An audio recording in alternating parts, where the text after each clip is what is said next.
परमेश्वरः गुरु साक्षात् परब्रह्म तस्मै श्री गुरवे नमः। श्रीमन्नारायण नारायण नारायण श्रीमन्नारायण नारायण नारायण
लाल की। जय श्रीमद् भागवत महापुराण की। जय सत्य सनातन धर्म की। जय धर्म की जय हो अधर्म का नाश हो प्राणियों में सद्भावना हो विश्व का कल्याण हो गौ माता की जय हो नर्मदे।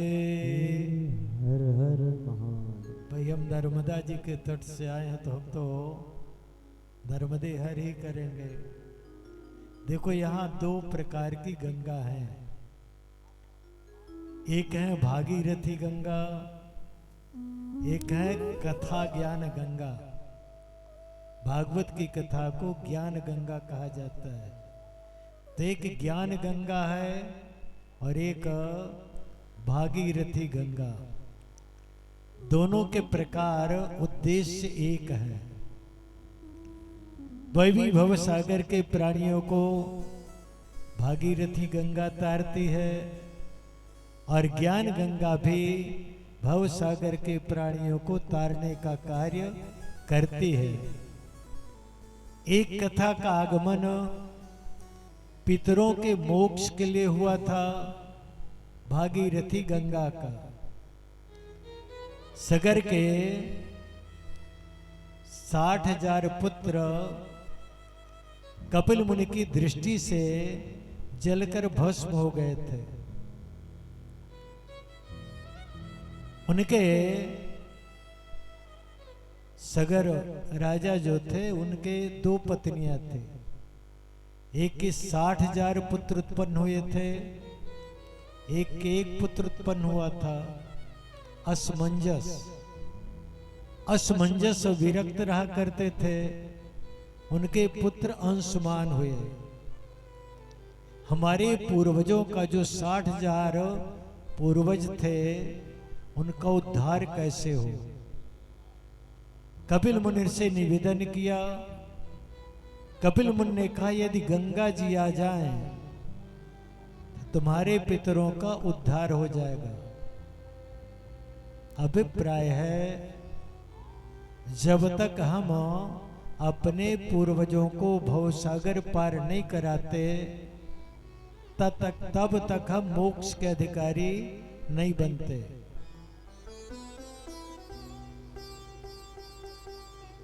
अंशुमान ने असमंजस के पुत्र अंशुमान ने अंशमांस तपस्ते पे अंशुमान ने तपस्या किया। किस लिए? गंगा नयन काम्या, गंगा जी को लाने के लिए अंशुमान ने तपस्या किया। लेकिन कालम महांतम ना सकनोत ततः कालेन संगिता। बहुत काल तक तपस्या किया, पूरा जीवन व्यतीत कर दिया। गंगा जी नहीं आई तो काल कबलित हो गए। फिर उनके पुत्र दिलीप हुए। उन्होंने भी गंगा जी को लाने के लिए तपस्या किया, लेकिन गंगा जी नहीं आई, वो भी काल कपलित हो गए। फिर इसके बाद तत्सुतः भगीरथा, उनके पुत्र भगीरथ ने तपस्या किया। तब गंगा जी ज्येष्ठ शुक्ल पक्ष 10वीं तिथि, जिसको हम लोग गंगा दशहरा के नाम से जानते हैं, गंगा जी ने दर्शन दिया भगीरथ को। मैं चल सकती हूं लेकिन मुझे रोकेगा कौन? मैं रसातल में चली जाऊंगी। भगीरथ ने भगवान शंकर से प्रार्थना किया। भोलेनाथ ने स्वीकृति दिया और गंगा जी हराती घराती आती हैं, भोलेनाथ के जटा मंडल में विलीन हो जाते हैं। भगीरथ बेचारे असहाय हो गए। बड़ी कठिनाई से गंगा जी तीसरी पीढ़ी में आई और भोलेनाथ के जटा मंडल में विलीन हो गई। प्रार्थना किया। भोलेनाथ ने गंगा जी के अहंकार को नष्ट करने के लिए इस प्रकार की क्रिया की थी। भोलेनाथ ने अपने जटा मंडल की लट को निचोड़ा। त्रिपथगा गंगा, 3 धाराओं में गंगा प्रवाहित होती हैं, अलकनंदा स्वर्ग में जाती हैं। भोगवती चाधो, भोगवती गंगा पाताल में प्रवाहित होती हैं। और यहाँ जो गंगा है मंदाकिनी, इनको हम लोग भागीरथी के नाम से जानते हैं। किस लिए आई थी? भगीरथ के पितरों को भवसागर पार कराने के लिए। कितनी पीढ़ियां तपस्या किया उन्होंने? 3 पीढ़ियां। हम लोग अपने पितरों के उद्धार के लिए कितना प्रयत्न करते हैं। किसी के पितर कहीं पड़े हैं नरक में, कहीं भोग रहे हैं, किसी योनि में पड़े हैं, लेकिन हम लोग अपने पितरों के मोक्ष का उपाय नहीं करते। और जब तक व्यक्ति पितरों के मोक्ष का उपाय नहीं करता, तब तक स्वयं मोक्ष का अधिकारी नहीं बनता। यहाँ जो आप गंगा जी में आए हैं, पहली बात तो गंगा जी में आना ही कठिन होता है। लिखा है यदा यदा यान्ति नरो हि जाह्नवीं रुदन्ति पापानि वदन्ति चा प्रियम अरे कृतघ्ना नितराम नराधमा स्वयं समुत्पाद्य निहंतु मुद्यता। जब कोई गंगा जी जाने की योजना बनाता है तो उसके पाप रोते हैं, अप्रिय वचन बोलते हैं। अरे कृतघ्न, अरे पापी, तुमने ही हमें उत्पन्न किया, हमें काटने के लिए गंगा जी जा रहे हो, इसलिए हमारे पाप हमें आने नहीं देते, बाधा उत्पन्न करते हैं। यदि हम जाना भी चाहें तो बाधा उत्पन्न करते हैं। फिर तीर्थ है गंगा, हम लोग जहाँ बैठे हैं, वास्तव में संगम का मतलब इतना नहीं कि केवल गंगा यमुना सरस्वती जहाँ मिली वो संगम है। 50 कोस का क्षेत्र प्रयागराज का संगम क्षेत्र है। जल उतने में प्रवाहित होता दिखाई देता है जहाँ हम लोग जाकर स्नान करते हैं, लेकिन शास्त्रों के अनुसार ये पूरा प्रयाग संगम के अंदर बसा हुआ है। ये पूरा क्षेत्र संगम का क्षेत्र कहलाता है। तो यहाँ हम लोग माता की गोद में निवास करते हैं, यहाँ आए हैं। इस रज का एक कण भी हमारे अंदर नासिका के माध्यम से या मुखमंडल के माध्यम से अंदर जाएगा, तो यह रज कण हमें मोक्ष प्रदान कराने का अधिकारी हमें बनाएगा। इसीलिए यहाँ का निवास सामान्य नहीं है। हमारे पाप हमें प्रेरित करते हैं, भग चलो, यहाँ नहीं रहना। आते हैं लोग कल्पवास करने महीने भर के लिए, कोई 2 दिन, कोई 4 दिन, 6 दिन, 10 दिन में भग जाते हैं, यहाँ निवास नहीं कर पाते क्योंकि उसके पाप रहने नहीं देते। बड़े पुण्यात्मा लोग होते हैं जो लोग यहाँ आकर निवास करते हैं। और कल्पवास का मतलब ब्रह्मा जी के एक दिन को एक कल्प कहा गया है। ब्रह्मा जी का एक दिन एक कल्प।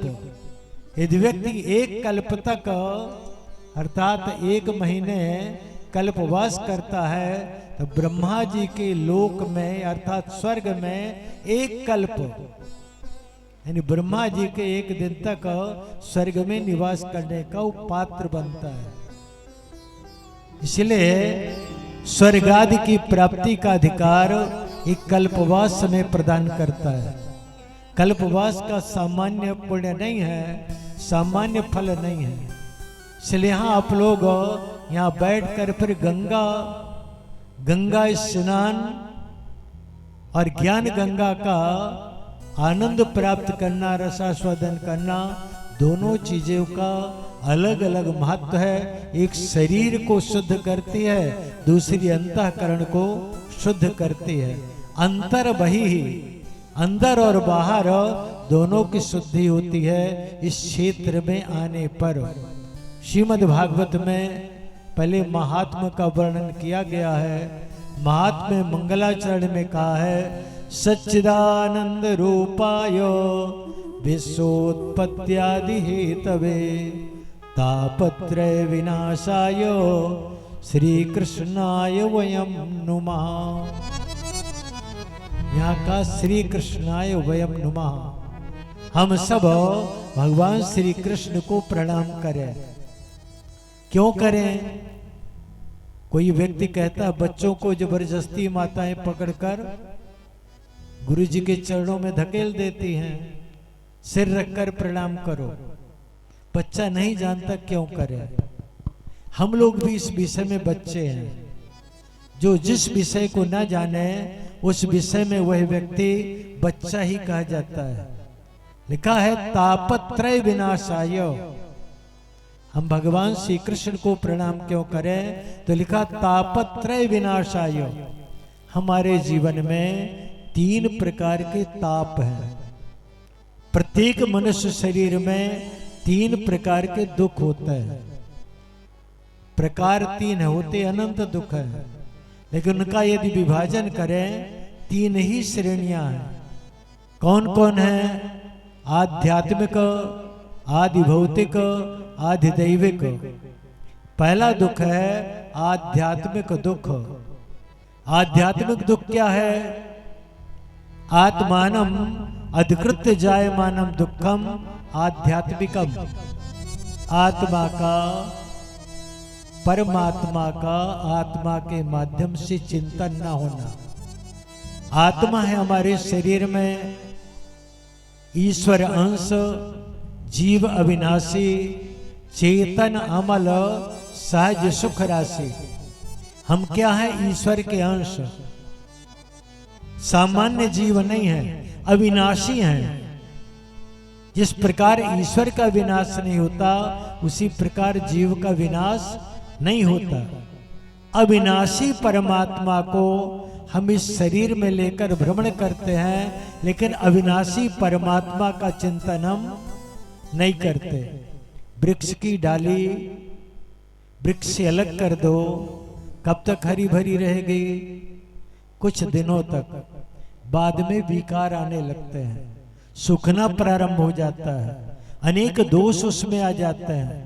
फिर उसको लकड़ी कहना प्रारंभ कर देते हैं, फिर जलाते तो अग्नि कहते हैं, फिर वो भस्म बन जाती तो क्या कहते हैं? भस्म बन गई, राख बन गई, और फिर वही मिट्टी बन जाती है। फिर उसमें नए नए वृक्ष आदि उत्पन्न हो जाते हैं। तो जिस प्रकार यह परिवर्तन होता है वैसे हमने अपने जीवन को भी परिवर्तित कर रखा। जबकि हम कौन हैं? परमात्मा के अंश हैं। भाई ईश्वर का अंश क्या होगा? ईश्वर होगा। घोड़े गधे का बच्चा क्या बनेगा? घोड़ा गधा बनेगा। उसमें आत्म तत्व का चिंतन नहीं होता। लेकिन मानव शरीर में आत्म तत्व का चिंतन करने का सामर्थ्य परमात्मा ने दिया है। इसीलिए वह है तापत्रय आत्मानम अधिकृत्य जायमानम दुखम आध्यात्मिकम। आध्यात्मिक दुख जिसके जीवन में है वह एक ताप हुआ, यानी आत्मा का परमात्मा का चिंतन न होना। दूसरा आदि भूतम, आदि भौतिकम, आदि दैविकम। आदि भूतम क्या है? भूतम अधिकृत्य जायमानम दुखम आदि भौतिकम। प्राणियों के द्वारा दिया जाने वाला दुख, पुत्र के द्वारा, पौत्र के द्वारा, स्त्री पुत्र कलत्र के द्वारा, बंधु बांधवों के द्वारा, शत्रु मित्र के द्वारा हमें जो दुख प्राप्त होता है उस दुख को हम आदि भौतिक दुख कहते हैं। तीसरा दुख आदि दैविकम, दैवम अधिकृत्य जायमानम दुखम। दैव क्या है? भाग्य। भाग्य क्या है? पूर्व जन्म का कर्म। कोई लूला है, कोई लंगड़ा है, कोई अंधा है, बहरा है, ज्ञानी है, अज्ञानी है, या धनवान है, निर्धन है, रूपवान है, कुरूप है। ये सब क्या है? हमारे पूर्व जन्म के कर्म का फल। इसको क्या कहते हैं? भाग्य में इसके नहीं लिखा। रातों दिन पढ़ाओ, बच्चे को ज्ञान प्राप्त नहीं होता। और एक बच्चे को थोड़ा पढ़ा दो, बहुत कुछ ग्रहण कर लेता है। ये क्या है? इसके भाग्य में नहीं। क्यों नहीं है? पूर्व जन्म का दोष। रातों दिन कोई परिश्रम करता है, भर पेट भोजन नहीं मिलता, और एक कुछ भी नहीं करता है तभी करोड़पति अरबपति बना है। क्यों ऐसा है उसके साथ? उसके पूर्व जन्म के कर्म का फल, पूर्व जन्मार्जिता विद्या।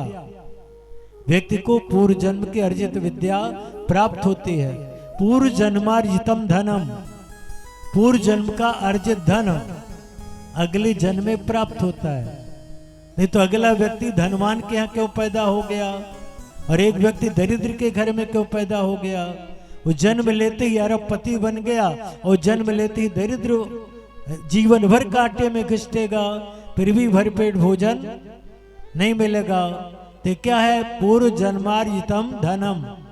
पूर्व जन्मार्जिता नारी, स्त्री भी किसी देश में कहीं भी हो, पूर्व जन्म की जो होती है अगले जन्म में मिलती है। अब ये बात अलग है, आगे कथाएं आएंगी। स्त्री पुरुष बन जाता, पुरुष स्त्री बन जाता है। ये भी परिवर्तन भागवत जी की कथाओं में बतलाया गया है। तो पूर्व जन्म का कर्म है। पूर्व जन्मार्जिता नारी अग्रे धावती धावती, अगले जन्म में प्राप्त होती है। तो यहाँ लिखा श्री कृष्णाय वयम नमः, हम सब भगवान श्री कृष्ण को प्रणाम करें। कैसे है वो? का सच्चिदानंद रूपाय, उनका स्वरूप सत्य चित और आनंद। देखो सारा जगत सत स्वरूप है। चित क्या है? परिवर्तन, क्रियाशीलता, चैतन्यता। जड़ चेतन सब में, पर्वतों में भी चैतन्यता होती है। पहले पर्वत बड़े बड़े थे, अब क्या हो गए? छोटे। पहले वृक्ष बड़े बड़े होते थे, अब क्या हो गए? छोटे। पहले गाय भैंस बैल बड़े बड़े होते थे, यहाँ तक कि मनुष्य पहले बड़ा होता था। द्वापर युग देखो, द्वापर में कितने बड़े बड़े मनुष्य हुआ करते थे, अब कैसे होने लगे? छोटे होने लगे। मुचकुंद जी ने कहा, भगवान से मुचकुंद नामक राजा ने कहा, लगता कलयुग आ गया क्या? का क्यों?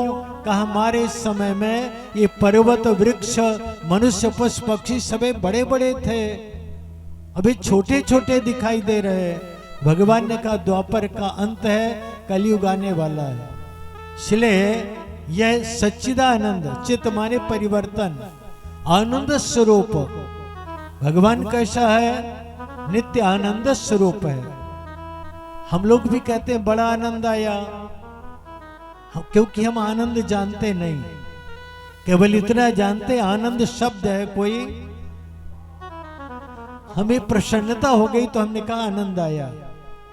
आनंद का मतलब होता असमंतात नंदतीति आनंदा, ऐसा आनंद जिसका कभी विनाश ना हो, उसको आनंद कहते हैं। हम लोगों का आनंद कितनी देर रहता है? थोड़े समय तक। थोड़े समय बाद खूब प्रसन्न होकर यहां से जाओ, रोड में लोहे की पट्टियां पड़ी, लग गई, गिर गए तो आनंद खत्म, उसी को गाली देना शुरू कर दिया। हम लोगों का आनंद टिकता नहीं। आनंद है परमात्मा का।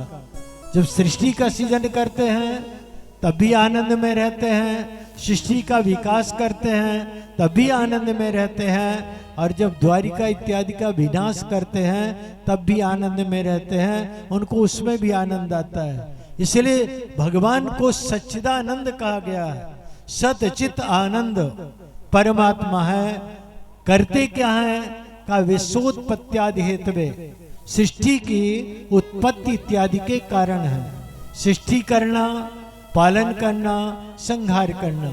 इसलिए हम सबको भगवान श्री कृष्ण को प्रणाम करना चाहिए। बोले द्वारिकाधीश भगवान की जय।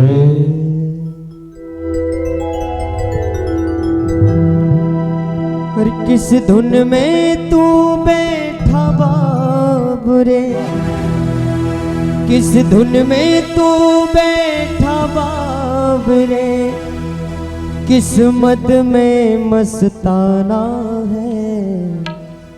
सोने वाले जाग जा, संसार मुसाफिर खाना। सोने वाले जाग जा, संसार मुसाफिर आना। किस धुन में तू बैठा बाबरे, किस धुन में तू बैठा बाबरे, किस्मत में मस्ताना है, किस्मत में मस्ताना है। सोने वाले जाग जा, संसार मुसाफिर खाना। सोने वाले जाग जा, संसार मुसाफिर आना है।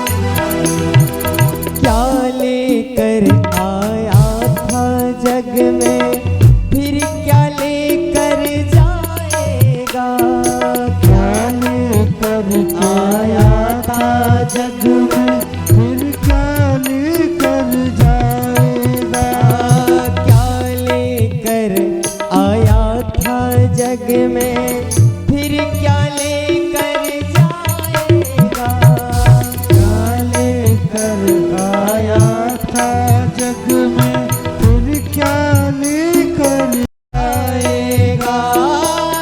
मुट्ठी बांध के आया जग में, मुट्ठी बांध के आया जग में, हाथ पसारे जाना है। सोने वाले जाग जा, संसार मुसाफिर खाना। सोने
बांके बिहारी लाल की जय। नैमिषेषोत्तमासीनम् अभिवाद्य महामतिम् कथामृतरसास्वाद कुशल सौनको ब्रवीत। नैमिषारण्य तीर्थ में ऋषियों का सत्र आयोजित था।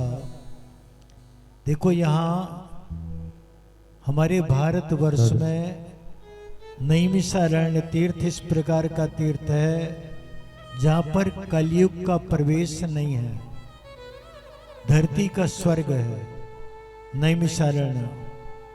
एक बार की गाथा है, ऋषिगण एकत्रित होकर ब्रह्मा जी के पास गए। ब्रह्मा जी ने ऋषियों का समुदाय देखा, क्यों आए स्वर्ग में।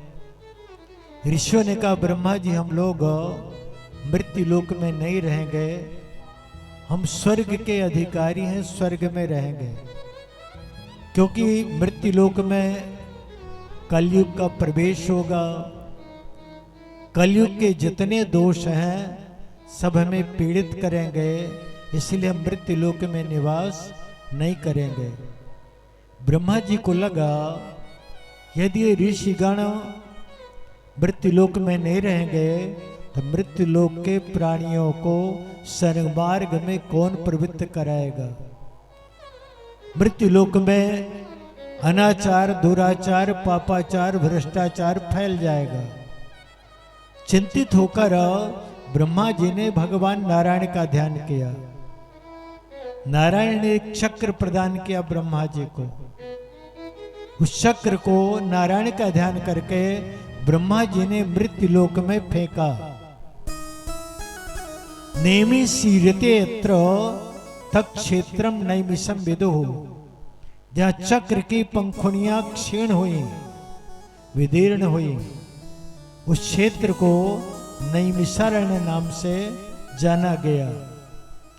आज भी चक्र की आकृति नैमिषारण्य में बनी हुई है। वहां पर ऋषियों को ब्रह्मा जी ने निर्देश दिया, आप लोग क्षेत्र में जाओ जहाँ चक्र की नेमी शरण हुई है, अर्थात नैमिषारण्य तीर्थ में जाओ, वहां आप लोग निवास करो, वहां कलयुग का प्रवेश नहीं होगा। ऋषिगण वेदव्यास जी ने रचना पुराणों की कहा कि बदरिकाश्रम में, लेकिन सूत जी ने उन कथाओं को कहाँ सुनाया, नैमिषारण्य तीर्थ में। आज भी 88,000 ऋषि नैमिषारण्य में अदृश्य रूप से निवास करते हैं। जैसे प्रयागराज में माघ मकर गत रवि जब होई, तीर्थ पति सेव सब कोई। माघ महीने में जब मकर की संक्रांति होती है तब तीर्थराज प्रयाग में समस्त तीर्थ और देवता आते हैं। हमको दिखाई तो नहीं देते क्योंकि हमारी नेत्र चमड़े की है, चर्म चक्षु है, उनको देखने की सामर्थ्य हम लोगों में नहीं है। यहाँ तक कि भगवान श्री कृष्ण अर्जुन के साथ रहते थे। भगवान ने अर्जुन से पूछा, अर्जुन तुमने हमें पहचाना नहीं? कहा जानता हूं आप हमारे मित्र हैं, सखा हैं, कृष्ण आपका नाम है, मैं अच्छी प्रकार जानता हूं। कहा नहीं अर्जुन, तुमने आज तक मुझे देखा नहीं। कहा सामने खड़े हो आप देख रहे हैं। भगवान ने कहा नहीं अर्जुन, तुम अभी तक हमें देख नहीं पाए। दिव्यम ददाम ते चक्षु पश्चिमे योगमैश्वरम। मैं तुम्हें दिव्य नेत्र प्रदान करता हूं, मेरे ऐश्वर्य को देखो। भगवान ने अर्जुन को दिव्य नेत्र दिया। परिणाम क्या हुआ? अर्जुन ने भगवान नारायण के विराट स्वरूप का दर्शन किया, आश्चर्यचकित हुए। अच्छा नारायण तुम इस प्रकार के हो।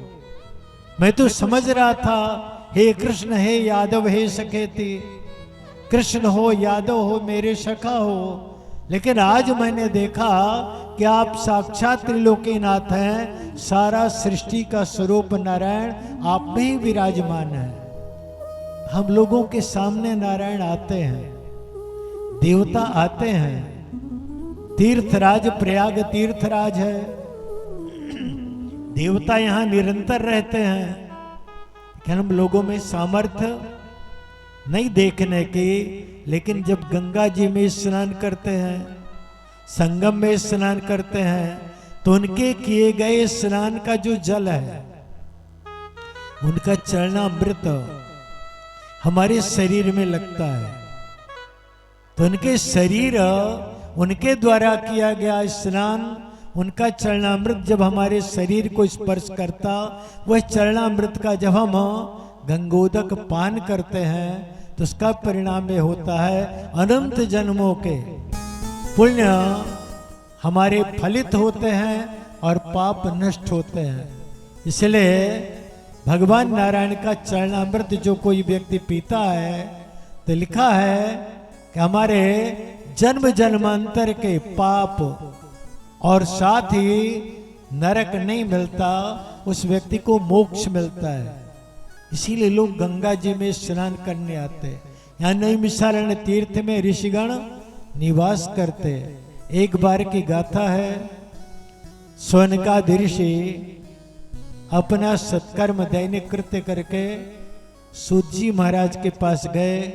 सूत जी से निवेदन किया, आपने अनेक पुराणों का अध्ययन किया, आपके ऊपर गुरु कृपा है, कृपा करके हमें बतलाएं ई घोरे कलौ प्रायो जीवश्चासुरतां गतः क्लेशाक्रान्तस्य तस्यैव शोधने किं परायणम्।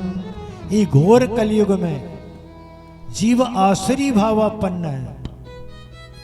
देखो हम लोगों के देखते देखते, हमारे देखते देखते हमको लगता हमने चारों युग देख लिया है। पहले जब छोटे छोटे थे तो लोगों के जो कर्म हुआ करते थे सत्कर्म, वो आज इतिहास बन गए। सब लोग कहते हमारे दादाजी इस प्रकार के थे, हमारी दादी इस प्रकार के थी, हमारे पिता इस प्रकार के। अपने घर का जो पूर्वजों का वर्णन है वो लगता सतयुग का वर्णन कर रहे हैं। फिर उसके बाद परिवर्तन शुरू हुआ और आते आते आज इतना परिवर्तन आ गया कि आज घोर कलयुग है। यहाँ ऋषियों ने सूत जी महाराज से निवेदन किया है, इस घोर कलयुग में प्रायः जीव आसुरी भावापन्न होगा। आसुरी भाव हो गया कि नहीं हो गया? शौचाचार विहीन, बिना स्नान के भोजन करना, संध्या बंदन न करना, पितरों को देवताओं को जल न देना, पितरों का तर्पण न करना, बलि वैश्य देव न करना, अग्निहोत्र न करना, हवन न करना, ये सारी क्रियाएं क्या हो गई? आसुरी भावापन्न इन क्रियाओं को कहा जाता है। उस आसुरी भावापन्न जीव के क्लेश को दूर करने के लिए क्या उपाय है, कृपा करके बतलाएं। सूत जी महाराज ने कहा, कालव्याल मुखग्रास त्रास निरनाश हेतवे श्रीमद्भागवतम शास्त्रम कलौ कीरेण भाषितम। काल रूपी व्याल सर्प, हम सब क्या है? काल के मुख के ग्रास। सबको एक दिन काल निगल जाएगा, यानी मृत्यु हमें निगल जाएगी। इससे बचना है। देखो मृत्यु होगी शरीर की, आत्मा को निर्लेप बनाना है। अथवा बंधन युक्त आत्मा फिर अनेक योनियों में भटकती रहती है। इसको निर्लेप बनाने के लिए क्या कहा है? कहा श्रीमद्भागवतम शास्त्रम कलौ कीरण भाषितम।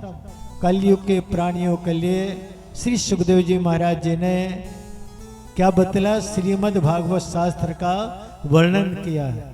ये भागवत क्या है? देखो कोई ग्रंथ नहीं है, ये तो लिपिबद्ध किया गया है हम अज्ञानियों के लिए, कि आगे आने वाली परंपरा में इनको ज्ञान नहीं होगा। इसलिए इनके लिए अपने जीवन को कैसे सुधारेंगे, उसके लिए श्रीमद् भागवत ग्रंथ को लिपिबद्ध किया गया है। यहाँ काल व्याल मुख ग्रासो तेज तास निर्णा सहित वे श्रीमद् भागवतम शास्त्रम कलौ केरण भाषितम ए तस्माद परम किंचित मना शुद्धै न विद्यते जन्मांतरे भवेत् पुण्यम तदा भागवतम लभे। इसके अलावा दूसरा कोई उपाय नहीं। कई जन्मों के जब पुण्यों का प्रकट होता है तब भागवत कथा सुनने का व्यक्ति को अधिकार मिलता है। प्रत्येक व्यक्ति अधिकारी नहीं होता, और वह भी अपने घर में यदि सुना, जितना सुना उतना लाभ।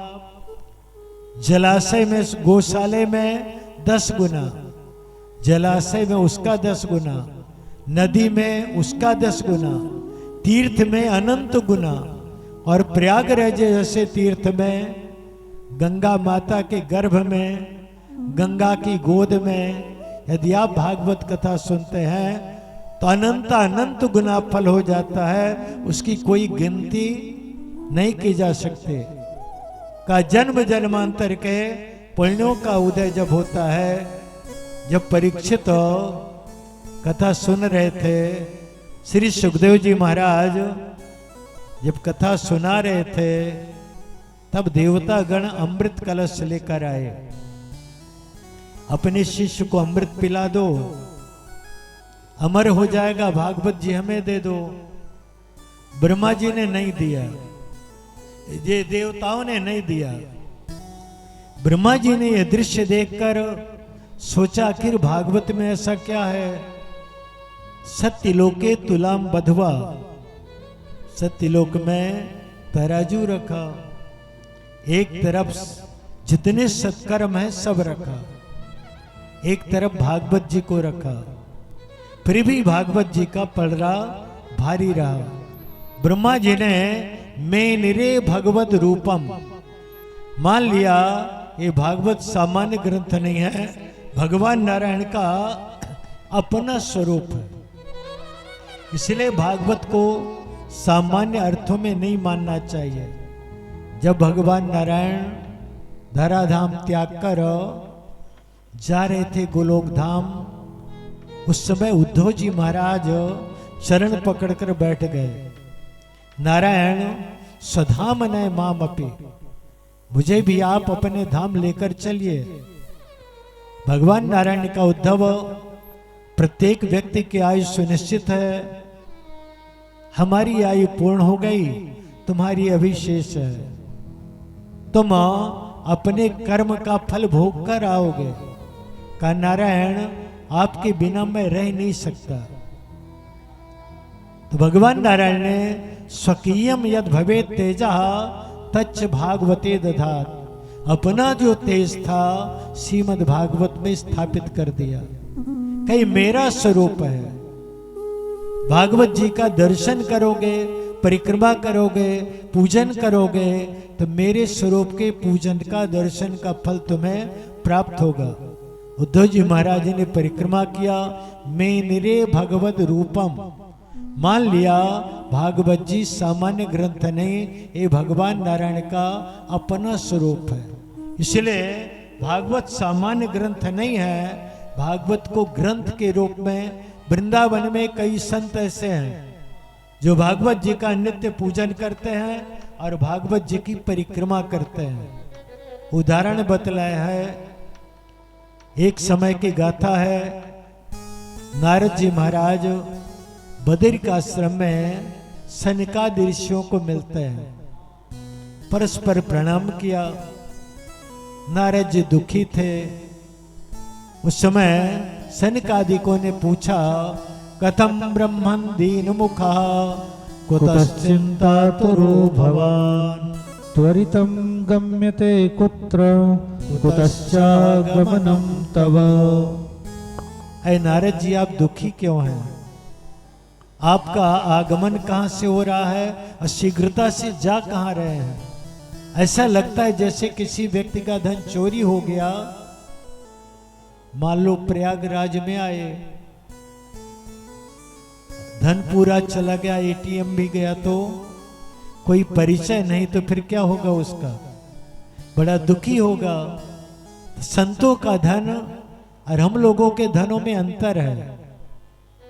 उनका धन क्या है? परमात्मा का भजन न होना। नारद जी दुखी थे। सनकादिकों ने कारण पूछा, उन्होंने बतलाया, नारद जी ने बतलाया, अहम तो पृथ्वीमिया तो ज्ञात्वा सर्वोत्तमामिति पुष्करम च प्रयागम च काशीम गोदावरीम तथा। मैं पूरी पृथ्वी को श्रेष्ठ मानकर, देखो सब लोकों में श्रेष्ठ क्या है? पृथ्वी, मृत्यु लोक। देवता भी तरसते हैं मृत्यु लोक में आने के लिए। उसमें भी कहां पर? भारतवर्ष में। गायंत देवा किल गीत गाने धन्यास्तु ये भारत भूमि भागे। आपस में देवता गण गीत गाते हैं, वो लोग धन्य हैं जो भारत भूमि में निवास करते हैं। भारत में क्या है? अत्रैव गंगा यमुना सरस्वती गोदावरी वेत्रवती च नर्मदा। ये सारे तीर्थ, सर्वाणि तीर्थांति बसंती अत्र। भारतवर्ष में समस्त तीर्थों का निवास है।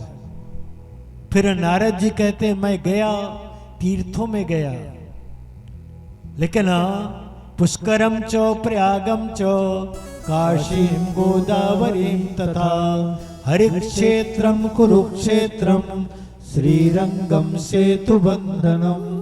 हरिक्षेत्र हरिद्वार गया, श्री क्षेत्र गया, कुरुक्षेत्र गया, सब तीर्थों में गया। पुष्करम च प्रयागम च, पुष्कर भी गए, प्रयाग भी आए। लेकिन नारद जी यहाँ के पंडों से दुखी हो गए थे। सभी जगह जिस तीर्थ में गए, न पसंद कुछ शर्मा मना शांति निवेद्यते। कहीं भी मन की शांति हमें किसी तीर्थ में नहीं मिले। आश्रमों में गए, आश्रमा यवनई रुद्धा। आश्रमों में यवनों के कब्जे हैं, दुष्टों के कब्जे हैं, पापियों के। गृहस्थों क्या गया? अट्टशूला जनपदा, बड़े बड़े महल अट्टालिका बनाए हैं, लेकिन भिक्षुक को भोजन नहीं देते। सोचा स्त्रियां देंगी, स्त्रियों के यहाँ गया तो स्त्रियां कैसी दिखाई दी? कामन्या केश शूल्यन्या संभवन दिकलौ। अपने आप को सजाना जानते, बस श्रृंगार करना, बाकी किसी प्रकार परोपकार का कार्य नहीं करते।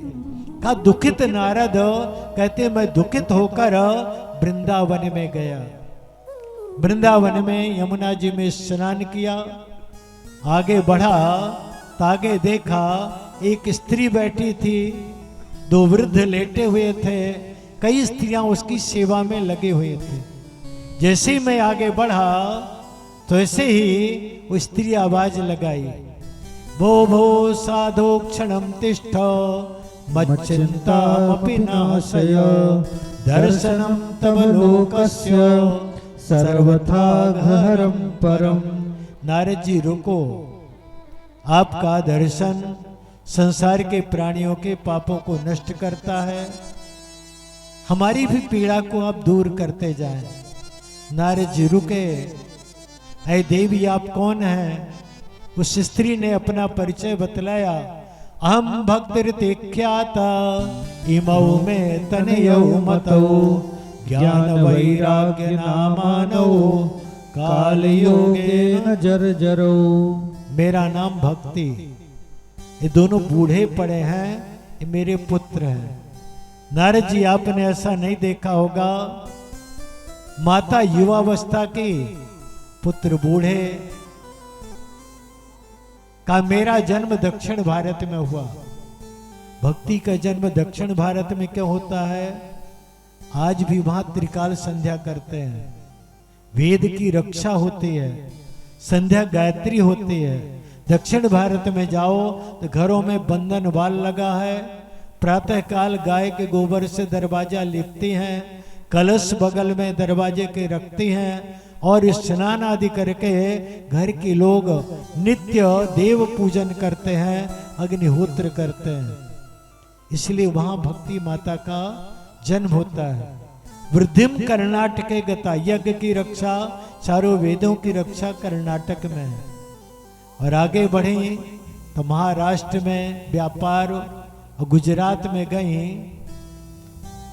चंदन लगाए रहेंगे, जय गोपाल जी कहेंगे, दाढ़ी मार देंगे तराजू की, तो बूढ़ी हो गई।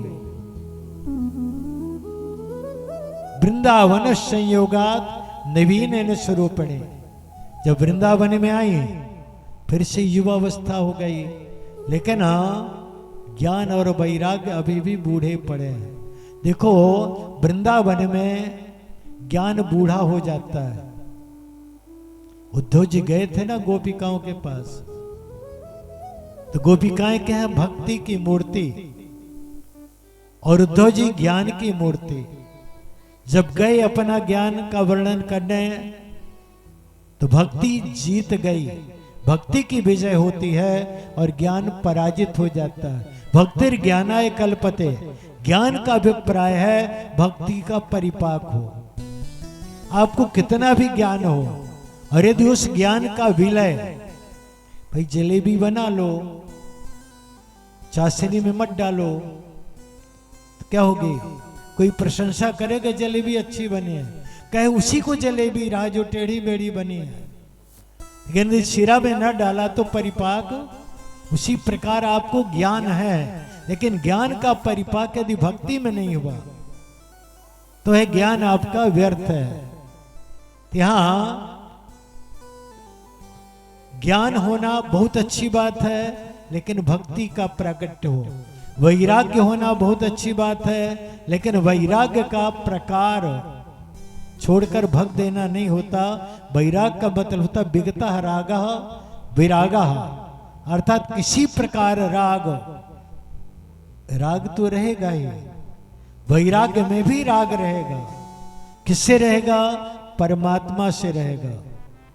यहां पहले संसार से राग है और वहां परमात्मा से हो गया, उसको भी वैराग्य कहते हैं। नारद जी ने देखा कि चिंता मत करो। नारद जी उसे गीता पाठ, वेद वेदांत का पाठ सुनाए। सलसौ उभौ, दोनों ने थोड़ी जमाई ली और फिर उसी प्रकार लेट गए ज्ञान वैराग्य। तदी वा भून नभो वाणी, उस समय आकाशवाणी होती है, सत्कर्मम कुरु देवर्षे। ऐ नारद जी आप सत्कर्म कीजिए। सत्कर्म क्या है? नारद जी ने सोचा मैंने तो पूरे सत्कर्म कर दिए। अन्य ऋषियों से पूछा, ऋषि वहां से पलायन कर जाते हैं। जब नारद जी को नहीं पता, हमें कैसे पता होगा? नारद जी यह जानने के लिए सत्कर्म क्या है, बदरिकाश्रम जाते हैं और बदरिकाश्रम में तपस्या करना चाहते हैं। कहते हैं आप लोगों को तब तक हमने देख लिया, आप ही बतलाएं सत्कर्म क्या है। सनकादि ऋषियों ने कहा, सत्कर्म सूचको नूनम ज्ञान यज्ञम स्मृतो बुधैहि। सत्कर्म ज्ञान यज्ञ है। श्रीमद् भागवतालापः सद्गीता शुकादि भी, श्रीमद् भागवत का वर्णन ही सुखदेव इत्यादि ने जो गान किया है वही सत्कर्म है। कैसे किया जाए? का पवित्र स्थान। देखो यहां सबसे महत्वपूर्ण विषय होता पवित्र स्थान। जहां बैठे हैं उसकी ऊर्जा शक्ति हमारे शरीर में किस प्रकार स्पंदन देती है। जिस स्थान में जाकर बैठोगे, कभी सूक्ष्म स्थिति में ध्यान करो।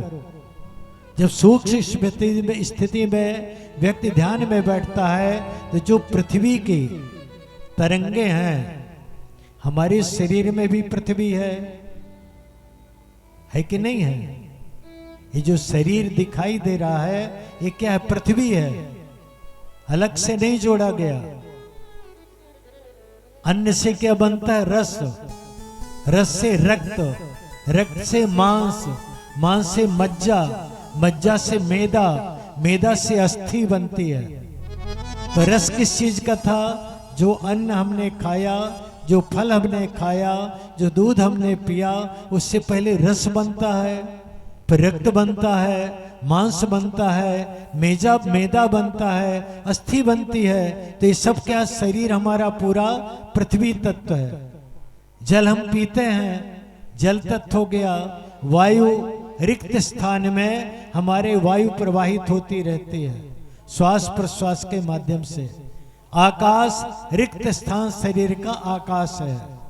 अग्नि शरीर की उष्णता 96 डिग्री तापक्रम हमारे शरीर का निरंतर रहता है, 97 डिग्री। ये क्या है? अग्नि तत्व है। शरीर में जो हम अन्नादि खाते हैं, जठराग्नि पचाती है।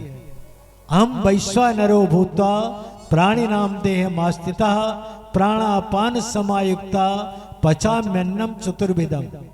भगवान नारायण कहते हैं, मैं ही अग्नि के रूप में मनुष्य के शरीर में निवास करता हूं और शरीर की अग्नि के माध्यम से वह जो भी खाता उसको पचाता हूं। अभिप्राय हुआ जो पांचों तत्व हैं, इनका संबंध पवित्र क्षेत्र से होता है। जो हम सांस ले रहे हैं यहाँ, वायु तत्व जो यहाँ का तापक्रम है, अग्नि तत्व जो जल पी रहे हैं, जल तत्व जो यहाँ रिक्तता है हमारे मस्तिष्क में, आकाश तत्व, और जो खाएंगे वो पृथ्वी तत्व। हमारे शरीर का संबंध जब पवित्र क्षेत्र से बनता है तो वहां बैठकर जैसा हम चिंतन करेंगे, अन्य जगहों में ध्यान करो, माला जपो, तो उस पृथ्वी के उस स्थान के परमाणु जैसे होंगे वैसी हमारी चेतना बनती है। देखो 7 अवस्थाएं हैं शरीर में, जागृत, स्वप्न, सुषुप्ति, तुरीय, तुरीयातीत, चिन्मयी और ब्राह्मी। ये चेतना की 7 अवस्थाएं होती हैं। जागृत प्रत्येक व्यक्ति होता है, स्वप्नावस्था में प्रत्येक व्यक्ति होता है, सुषुप्ति अवस्था में प्रत्येक व्यक्ति होता है। लेकिन चौथी अवस्था जो होती है, जैसे मान लो आप कथा सुन रहे हैं, हमने गंगा जी का वर्णन किया तो आपका ध्यान कहाँ पहुंच गया? गंगा जी में। किसी तीर्थ का वर्णन किया, ध्यान कहाँ पहुंच गया? उस तीर्थ में चला गया। नारदादि ऋषियों का वर्णन किया, ध्यान कहाँ चला गया? नारायण के गुण इत्यादि में। वृंदावन की कथाई तो वृंदावन में ध्यान चला गया। भक्ति की कथाई, ज्ञान की कथाई, वैराग्य की कथाई। तो यहाँ पर जो हमारी चेतना की चतुर्थ अवस्था होती है, तुरीय अवस्था, वो हमें वहां पहुंचाती है। और जब व्यक्ति जाकर कथा सुनकर लेटता है या बैठता है तो अपने आप तुरीयातीत अवस्था हो जाती है। जो कथा हमने सुना उसमें लीन हो जाना, ये तुरीयातीत अवस्था होती है। और फिर यदि कोई जानबूझकर ध्यान करे, चिंतन करे आज की कथा का या परमात्मा का चिंतन करे, उसको चिन्मयी अवस्था कहते हैं। और सारा स्वरूप भूलकर समाधि में पहुंच गया, भगवत तत्व में विलीन हो गया, उसको समाधि कहते हैं। ते चेतना की 7 अवस्थाएं हमारे शरीर में है। कई बार माला जपते जपते आंख बंद हो जाती है, लगता हम सो गए। जरूरी नहीं कि हम सो गए। माला जप रहे, मंत्र चल रहा है, अचानक विलीन हो गए, फिर चेतना आई या माला हाथ से छूट गया, चेतना आई, अरे हम सो गए थे। सोए नहीं। जो निरंतर अभ्यास करता रहता है वो कहां पहुंच जाता है? तुरीयातीत अवस्था में चला जाता है, चिन्मयी अवस्था में चला जाता है, ब्राह्मी अवस्था में चला जाता है, यदि अभ्यास किया है तो। इसलिए एक कथाओं का अभिप्राय केवल इतना नहीं कि हमने कथा सुन लिया तो केवल इतना ही फल है, इतना नहीं। हमारे जीवन में आमूल चूल परिवर्तन ये कथाएं करती हैं, इससे व्यक्ति के जीवन में परिवर्तन आता है। यहाँ पवित्र क्षेत्र का चयन हुआ का गंगा द्वार समीपे तो तटमानंद नामकम। गंगा द्वार के हरिद्वार, हरिद्वार को क्यों गंगा द्वार कहा? गंगोत्री को गंगा द्वार क्यों नहीं कहा? भाई गंगा जी का प्राकट्य कहां से है? गंगोत्री से। ते गंगा द्वार हरिद्वार को कहा। ते गंगा द्वार से अभिप्राय तीर्थों का द्वार, हरिद्वार या हरद्वार। जो शिव को मानते हैं केदारनाथ में प्रवेश का मार्ग है, जो भगवान नारायण को मानते हैं बदरिकाश्रम में प्रवेश का मार्ग। तो द्वार कहा है? तो वहीं पर देवालय है, वो देवलोक है। हरिद्वार के आगे का जो क्षेत्र है वो देवभूमि, मृत्युलोक नहीं है। वो हरिद्वार से मृत्युलोक प्रारंभ होता है। इसीलिए वहां कहा गंगा द्वार समीपे तो तटमानंद नामकम, आनंद वन में कथा का आयोजन करो। आप लोगों ने यहाँ कथा का आयोजन किया पवित्र क्षेत्र में। नारद जी ने कहा किया था? वो गंगा द्वार में। आप गंगा के संगम में कर रहे हैं, तो वह पवित्र क्षेत्र हुआ। इसका अनंत गुना, जितने रजकण यहाँ आपसे स्पर्श प्राप्त करते हैं उतने गुना लाभ हमें प्राप्त होता है कथा सुनने का। कथा प्रारंभ होती है, सन्यासी आए, गृहस्थ आए, विरक्त आए, ब्रह्मचारी आए, सभी का आगमन होता है। सभी लोगों ने कथा सुनना प्रारंभ किया। उस समय जब कथा प्रारंभ होती है तो कथा का प्रभाव कहाँ तक पहुंचा? कथा एक स्थान में हो रही थी, हरिद्वार में, और कथा का प्रभाव पहुंचा वृंदावन में, जहाँ भक्ति माता अपने पुत्रों के साथ बैठी थी। वहां तक प्रभाव पहुंचा। और गंगा के स्थान की कथा का फल अनंत गुना हुआ। भक्ति माता ने जैसे सुना, भक्ति सुतौ तौ तरुणौ गृहीत्वा प्रेमैक रूपा सहसा विरासी, श्री कृष्ण गोविंद हरे मुरारे नाथेति नामानि मुहुर्वदन्ति। भक्ति माता अपने दोनों पुत्रों को लेकर वृद्ध पड़े थे, लेकिन कथा के प्रभाव से क्या हुए? चैतन्य हो गए। देखो ये दृष्टांत है वहां का। हमारे अंदर भक्ति है, ज्ञान और वैराग्य दोनों है। हमारे ज्ञान वैराग्य सुप्त पड़े हैं।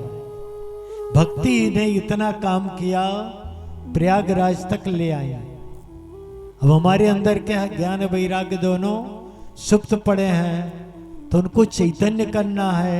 कैसे होंगे? कथा के माध्यम से।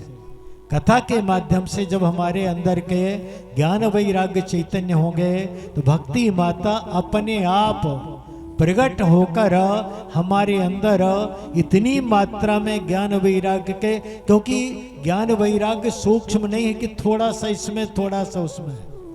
प्रत्येक व्यक्ति में बराबर ज्ञान है, क्योंकि प्रत्येक व्यक्ति में ईश्वर का अंश बराबर है। ये जो छोटे छोटे कीड़े मकोड़े हैं ना, जीव जंतु, जिनको यंत्रों द्वारा देखा जाता है, उनमें भी वही परमात्मा है जो बड़े हाथी में और सिंह में है। वही ईश्वर का अंश उतना उन सूक्ष्म जीवों में है, वही ईश्वर का अंश उनमें बड़े जीवों में है, उतना ही है, बराबर अंश होता है। लेकिन उसका जो परिपाक है, उसके स्वरूप का जो प्राकट्य है, उसके उनके जीवन में जो परिवर्तन है, उनके जीवन की जो क्रियाएं हैं, उनके परिवर्तन से पता चलता है कि जीव छोटा है, ये जीव बड़ा है। जब कथा हो रही थी तो भक्ति माता कथा के प्रभाव से दोनों पुत्रों को लेकर वहां पहुंचती हैं। इधर सनकादि ऋषि कथा सुना रहे थे। सदा सेव्या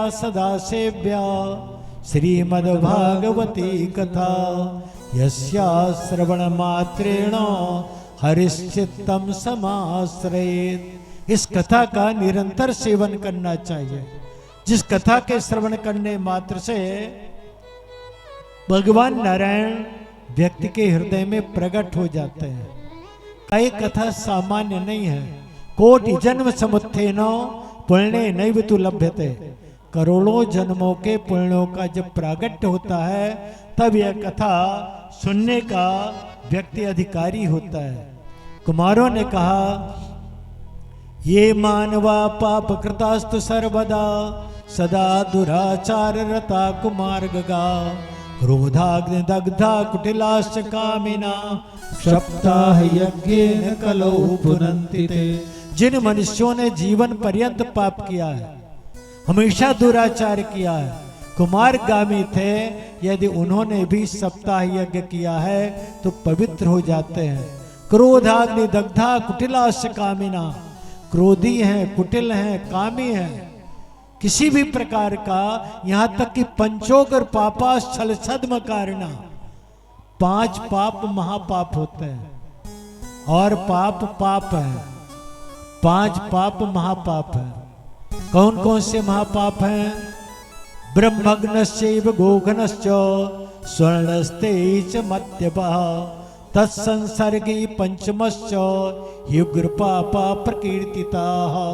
ब्राह्मण की हत्या करना, गौ की हत्या करना, स्वर्णस्तेयी स्वर्ण की चोरी करना, मदिरा पान करना और इनका साथ देना या साथ करना, ये 5 पाप महापाप है। यदि किसी ने जीवन में 5 पाप में से कोई पाप भी किया हो, महापाप किया है, तब भी वह इस कथा को श्रवण कर पवित्र हो जाता है, इसमें किसी प्रकार का संदेह नहीं, मोक्ष का अधिकारी बन जाता है। इसलिए भागवत कथा पवित्र क्षेत्र में हो और जीवन में व्यक्ति के एक बार भागवत अवश्य सुनना चाहिए। हमारे पाप छोटे मोटे नहीं हैं, इसलिए घर में सुनने से कल्याण उतना नहीं होगा जितने बड़े हमारे पाप हैं। इसलिए तीर्थों में जाना चाहिए और तीर्थ में जाकर यज्ञ जप व्रत तप दान हवन जो भी बने यदि व्यक्ति करता है तो निश्चित ही हमारे जितने बड़े पाप हैं उतने पुण्यों का प्रकट होगा और हमें मोक्ष का अधिकार प्राप्त होगा। बोले द्वारिकाधीश भगवान की ब्रज के नंदलाला ओ राधा जो के सावरिया, वो सब दुख दूर हुए जब तेरा नाम लिया। बोलो ब्रज की नंदलाला राधा जो के सावरिया, सब दुख दूर हुए जब तेरा नाम लिया। बोलो ब्रज के नंदलाला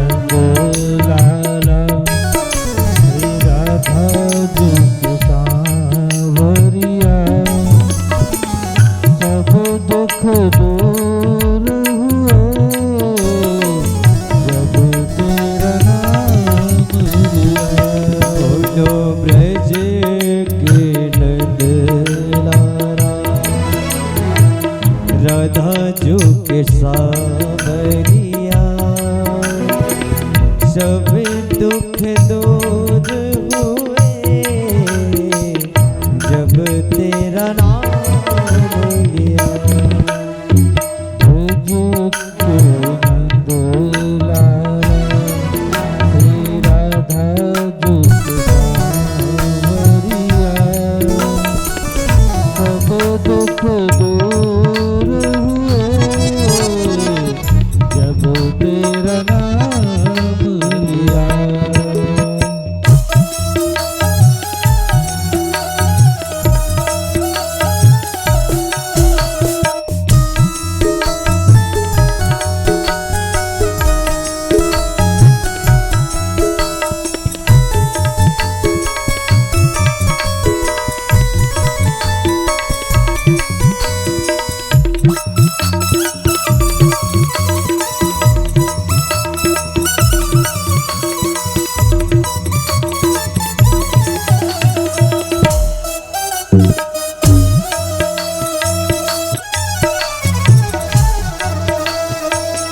मीरा पुकारे तुझे गिरधर गो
लिया जब दुख दूर हुए जब तेरा नाम लिया। बोलो बांके बिहारी लाल की जय। तुंगभद्रा नदी के तट पर एक आत्मदेव नामक ब्राह्मण निवास करते थे। उनकी कोई संतति नहीं थी। दुखित ब्राह्मण वन में जाते हैं, ग्रीष्म की तपन बुझाने के लिए सरोवर में जल ग्रहण करते हैं। दुखित मन से एक वृक्ष के नीचे आश्रय लेते हैं। मन में भाव था आत्महत्या कर लेना अच्छा उपाय है। ऐसा सोच रहे थे तभी कोई सन्यासी परमात्मा की कृपा से आ गया। पूछा, अय ब्राह्मण देवता, आप दुखित क्यों हैं? कथम रोदिस विप्रत्वम काते चिंता वलीयसे। अय ब्राह्मण देवता क्यों रो रहे हो? तुम्हें चिंता किस बात की है? ब्राह्मण ने कहा, क्या बतलाऊं अपना दुख? मद्दत्तम नैव गृह्णन्ति प्रीत्या देवादुजातयः। मैं यदि दान देना चाहता हूं तो देवता ब्राह्मण ग्रहण नहीं करते। मैं अग्नि में आहुति देता हूं, देवता स्वीकार नहीं करते। पितरों को पिंड दान देता हूं, पितर पिंड दान स्वीकार नहीं करते। यहां तक कि मेरी कोई संतति नहीं है। इतना ना हो, केवल इतना कष्ट नहीं, मैं यदि कोई वृक्ष लगाता हूं, वृक्ष में फल नहीं आते। मैं कोई गाय पालता हूं, गाय भी बंध्या हो जाती है। मैं अपना दुख क्या बतलाऊं, इसलिए मैं दुखित होकर आत्महत्या करने की सोच रहा हूं। ब्राह्मण देवता ने उसके मस्तक की रेख देखी। सन्यासी ने ब्राह्मण के मस्तक की रेख कहा, ब्राह्मण देवता, सप्त जन्मावधिते पुत्रम नैवच नैवच। तुम्हारे भाग्य में 7 जन्मों तक संतान का सुख नहीं है। और ब्राह्मण दुखी हो गया, चरण पकड़ लिया। कि आप चाहे तो आशीर्वाद दे सकते हैं, हमारे जीवन में परिवर्तन आ सकता है। का जब तुम्हारे भाग्य में है ही नहीं तो हम कैसे दें? कहा, मैं आपके चरणों में सिर पटक पटक कर अपने प्राणों का त्याग कर दूंगा। लोक में आपकी निंदा होगी। सन्यासी चाहता तो आशीर्वाद दे देता। आपकी निंदा होगी, अन्यथा आशीर्वाद दो, हमारी संतान हो जाए। सन्यासी ने सोचा ये ब्राह्मण आत्महत्या न कर ले, इसलिए सन्यासी ने तप बल से एक फल प्रकट किया, आत्मदेव को दिया। इदम भक्षय पत्न्याते ततो गर्भो भविष्यति। ये फल तुम्हारी पत्नी खा ले तो गर्भवती हो जाएगी। पत्नी को लाकर दिया फल। पत्नी विचित्र प्रकार की थी। एक दिन बीता, 2 दिन बीता, उसकी कोई बहन आई। बहन दुखी क्यों हो? कहा, ब्राह्मण देवता कहीं से फल लेकर आए हैं, कहते खा लो तो गर्भवती हो जाओगे, और मुझे गर्भवती नहीं होना। गर्भवती होने में बड़ा कष्ट है, पेट बड़ा हो जाएगा, चलना फिरना कठिन हो जाएगा, उसकी पीड़ा को मैं सहन नहीं कर सकते।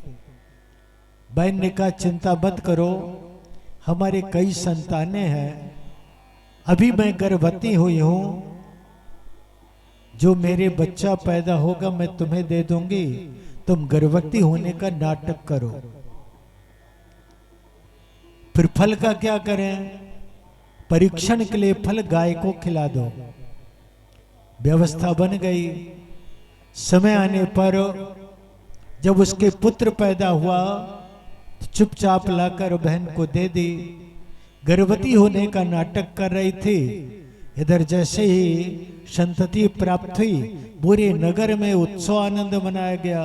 देखो आत्मदेव के पुत्र पैदा हो गया, सबने उत्सव आनंद मनाया और 1 महीने बाद गाय ने भी बच्चा दे दिया।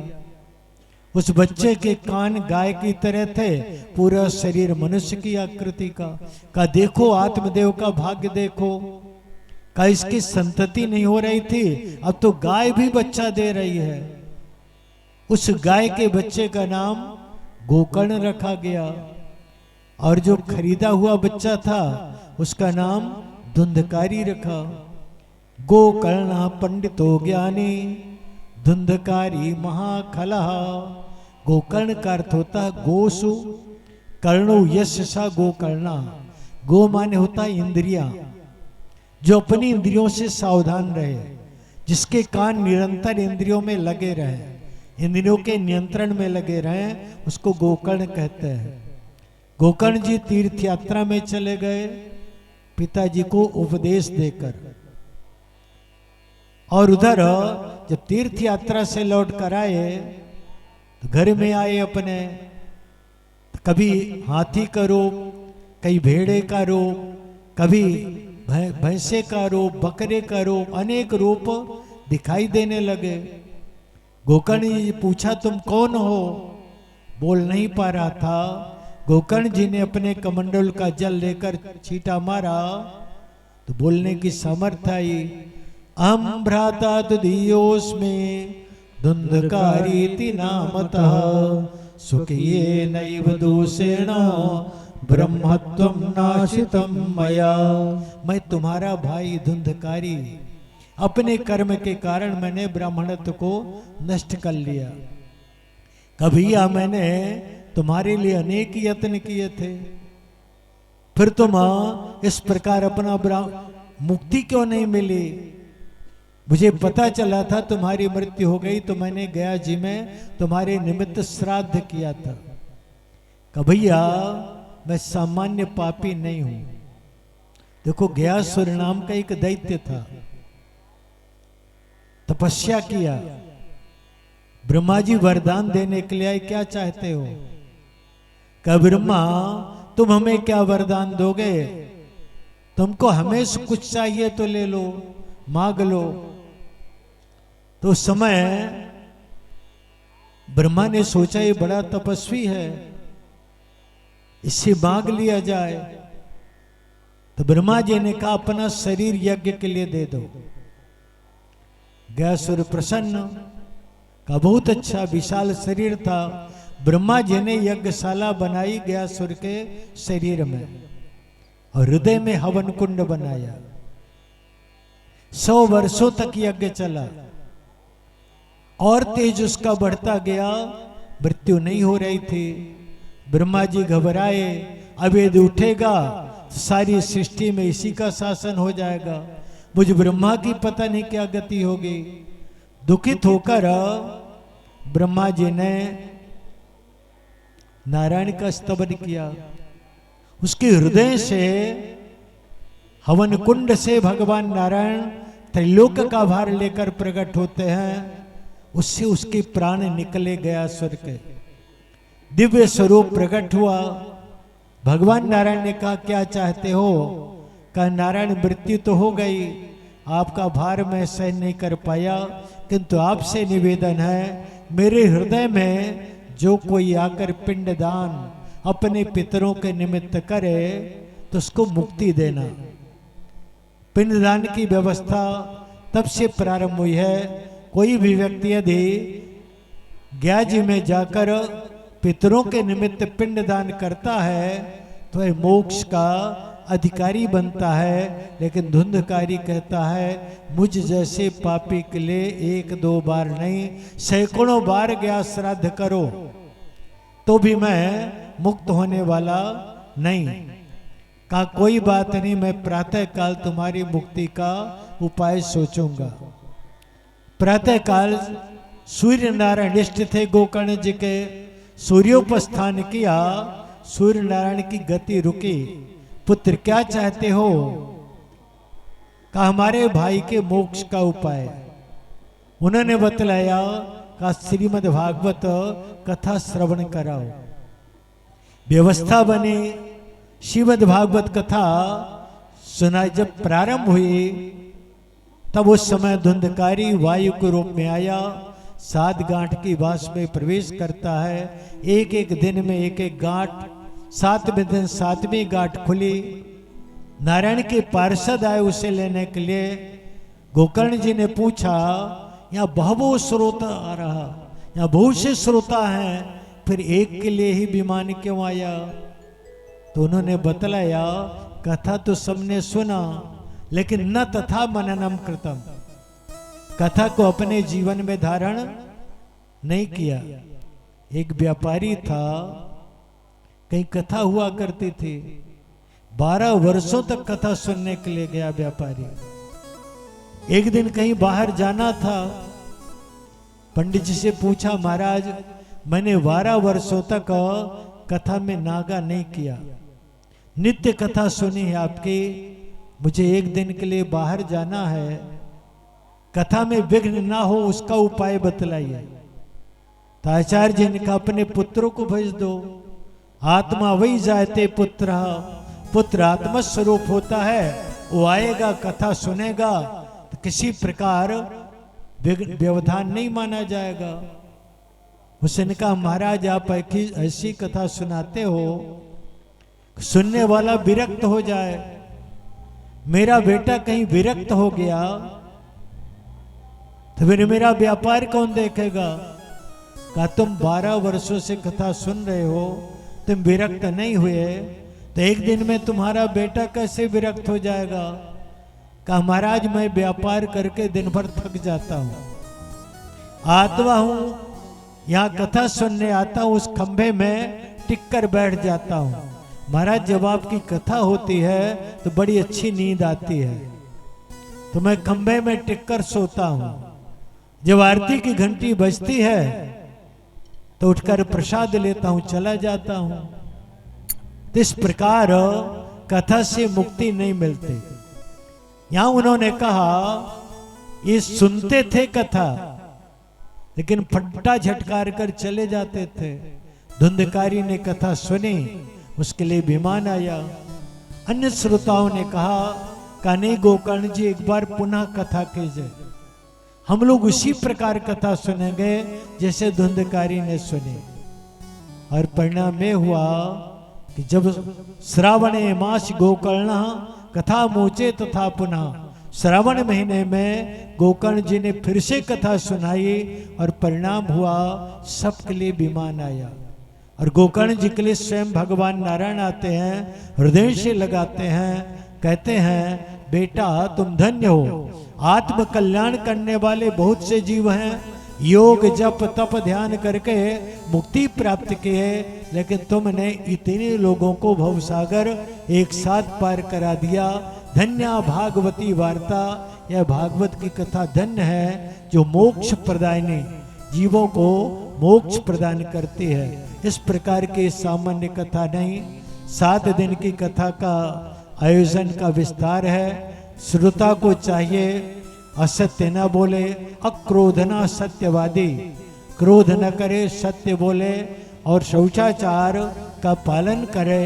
यदि इस प्रकार श्रोता कथा सुनता है, पवित्र क्षेत्र में सुनता है, निश्चित ही यह कथा उसके लिए लाभदायी नहीं होती है। आज आप लोगों ने महात्म्य की संक्षिप्त में कथा श्रवण की। कल से 7 दिनों की जो कथा है, 6 दिन शेष बचेंगे, आप लोग सुनेंगे। और तीर्थ का प्रभाव, तीर्थ में बैठना, इस गंगा जी की रज में बैठना, कथा सुनना अनंत जन्मों के पापों को नष्ट करेगी, इसलिए सावधान होकर कथा सुनना चाहिए। बोलिए द्वारिकाधीश भगवान की, वृंदावन बिहारी लाल की, श्रीमद् भागवत महापुराण की, सत्य सनातन धर्म की, धर्म की अधर्म का प्राणियों में सद्भावना, विश्व का गौ माता की, नर्मदे हर हर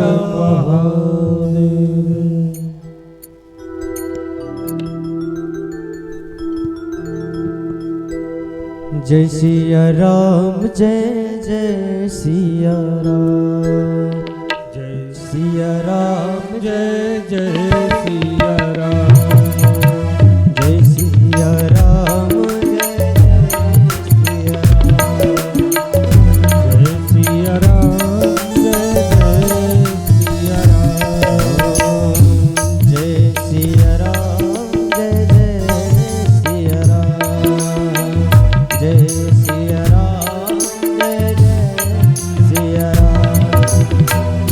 जय सिया राम जय सिया राम। जय सिया राम जय सिया राम। जय सिया राम जय सिया राम। जय सिया राम जय सिया राम।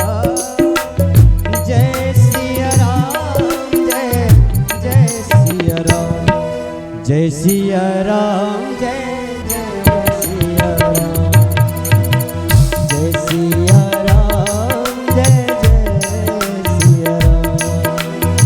जय सिया राम जय सिया राम।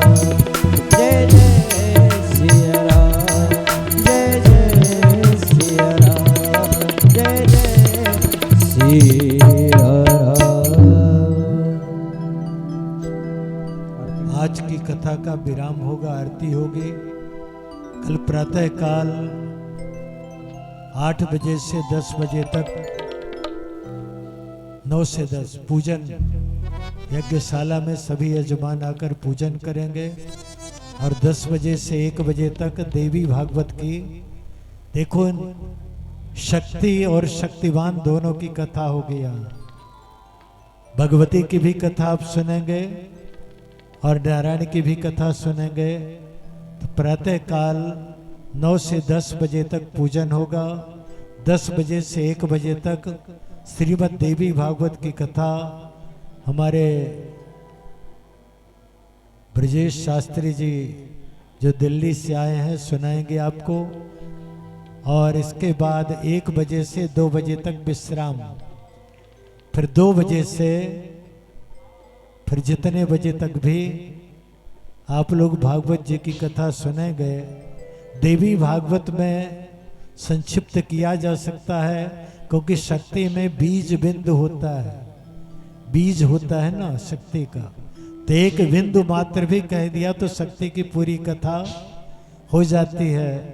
लेकिन उस छलिया की कथा बीज से काम नहीं चलता, उसमें नाचना गाना भी पड़ता, वो नचाता है, गवाता है, रुलाता है, हंसाता है, सारी क्रियाएं कराता है, इसलिए उसकी कथाओं का विस्तार है।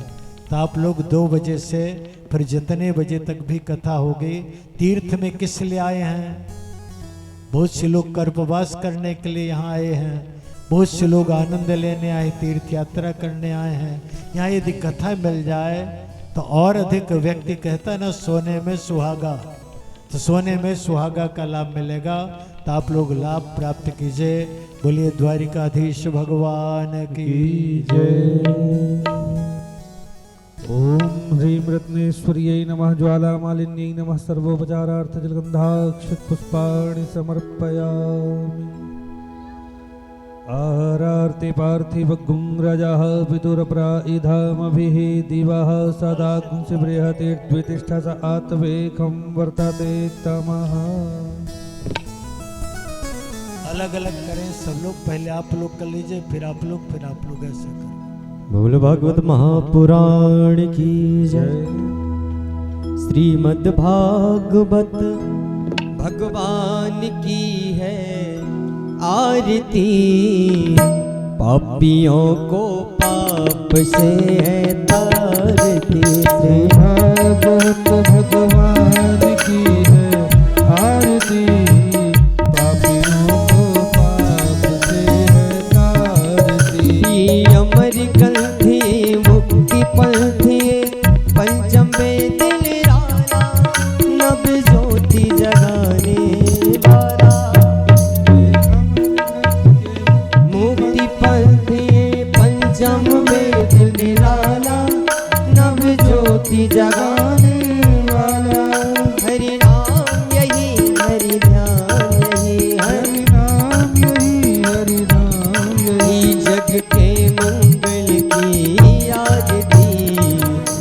पापियों को पाप से है तारती। श्री भागवत भगवान की है आरती, पापियों को पाप से है तारती। ये शांति गीत पावन पुनीत पापों को मिटाने वाला, हरि दर्श कराने वाला। गीत पावन पुनीत पापों को मिटाने वाला, हरि दर्श कराने वाला। ये सुख करनी ये दुख हरनी, सुख करनी ये दुख हरनी। श्री मधुसूदन जी की आरती, पापियों को पाप से है तारती। श्री भागवत भगवान की है आरती, पापियों को पाप से है तारती। ये मधुर बोल जगपंथ बोल, सन्मार्गी बताने वाला, बिगड़ी को बनाने वाला। मधुर बोल जगपंथ बोल, सन्मार्ग बताने वाला, बिगड़ी को बनाने वाला। श्री राम यही घनश्याम यही, श्री राम यही घनश्याम यही, प्रभु की महिमा की आरती, पापियों को पाप से है तारती। श्री भागवत भगवान की है आरती, पापियों को पाप से है तारती। कर्पूर गौरव करुणा